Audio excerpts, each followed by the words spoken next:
Welcome back to Fantasy Big Beautiful Bill. But first, some harsh realities. You'll no doubt have heard by now that the CBO has finished scoring the Big Beautiful Bill's deficit impacts, $3.4 trillion between 2025 to 2034. Ew. Quick, let's get back to the escapism. In our very first episode, we talked about corporate income taxes. Remember that the Big Beautiful Bill mimicked the TCJA's corporate tax policy and then added some. For our fantasy situation, we'll assume that we're reclaiming $2.3 trillion in corporate income taxes, just from putting the corporate rate back to where it was pre-TCJA and getting rid of these permanent provisions that the Big Beautiful Bill added.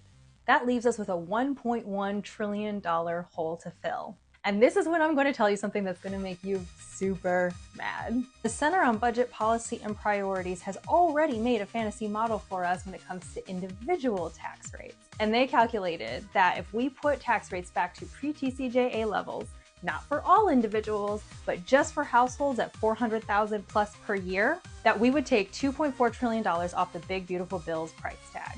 That's right, between corporations and high net worth individuals, we the people could be reclaiming $4.7 trillion in tax revenue over the next 10 years. Not only would that countermand the $3.4 trillion deficit impact from the Big Beautiful Bill, we could actually start paying down our debt. The good news is almost 2/3 of adults have heard some or a lot about the Big Beautiful Bill, and compared to those who have heard only a little or nothing, they are well aware of how harmful the bill is. On the other hand, you need to spread the word. Share my videos, share other people's videos, but spread the word about how absolutely ridiculous this bill is, how Congress is staring solutions like the ones I just proposed in the face and saying, meh, and start getting involved in your community over primaries and midterms. I'm going to be doing a lot more content around upcoming elections soon, along with more fantasy Big Beautiful Bill talking points. So stay tuned.